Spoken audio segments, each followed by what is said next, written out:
Life lately has felt really open and inviting. It's like I've been able to move with the flow of the world rather than against it. Change has been feeling exciting, scary, but exciting. It hasn't always been like this, and I know that this is not a constant state I'm going to be in. So while I'm here, may as well have full gratitude and fully enjoy it, because life is so transient and we never know where it's going to take us.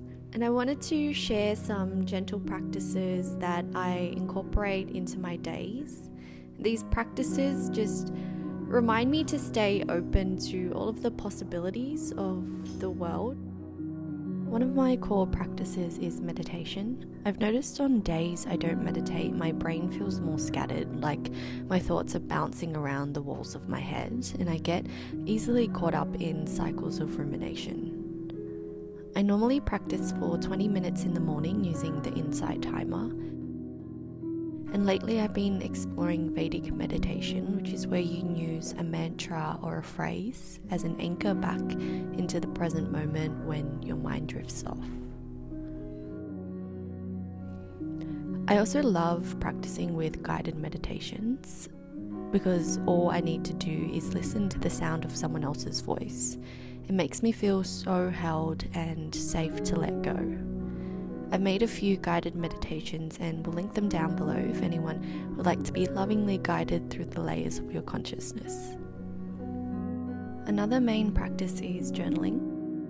I've currently been doing morning pages, which is where you brain dump 3 pages of stream of consciousness writing.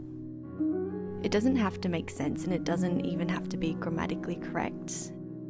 I find that doing this in the morning really feels like I'm grabbing a duster and just clearing the cobwebs out of my head. I currently work from home with a 9-to-5 job as a UX designer, so I'm at my desk a lot. And during the day, I really need to take regular breaks, especially if I've just come out of a long meeting. I need to take some time to regather. Taking a walk outside always radically shifts my mood and reminds me that there's this whole other world out there. It's almost spring in Sydney, so there's so many buds peeking out of branches, flowers blossoming, and insects scurrying about.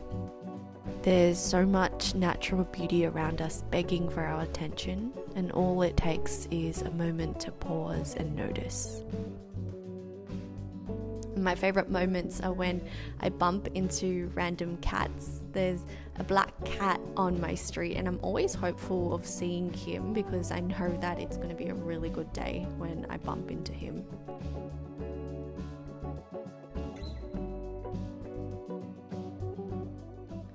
And by the time it gets dark, I love having time off at night to wind down.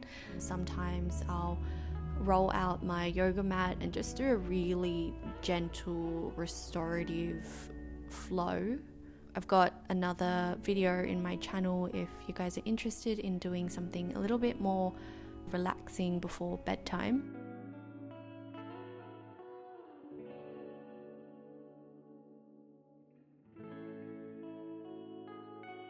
Before I actually get to sleep, I like to read in bed. I'm currently reading 3 books at the same time, reading the Bhagavad Gita, Eastern Mind, Western Body, Just Kids by Patti Smith. I love reading multiple books at the same time, especially when they're about different things, because it helps me make connections between them that I never would have suspected. And it's such a nice reminder that everything in this world is so deeply and richly interconnected.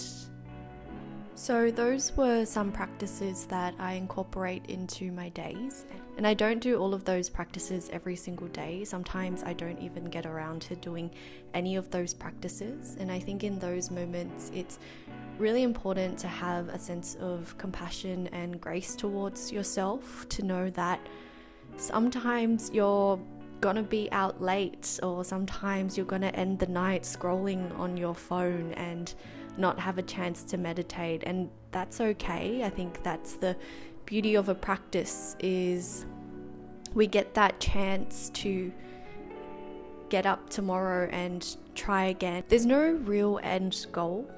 They're just tools to help you move throughout all of these different phases of your life. As always, thank you for being here. Thank you for your time and your attention.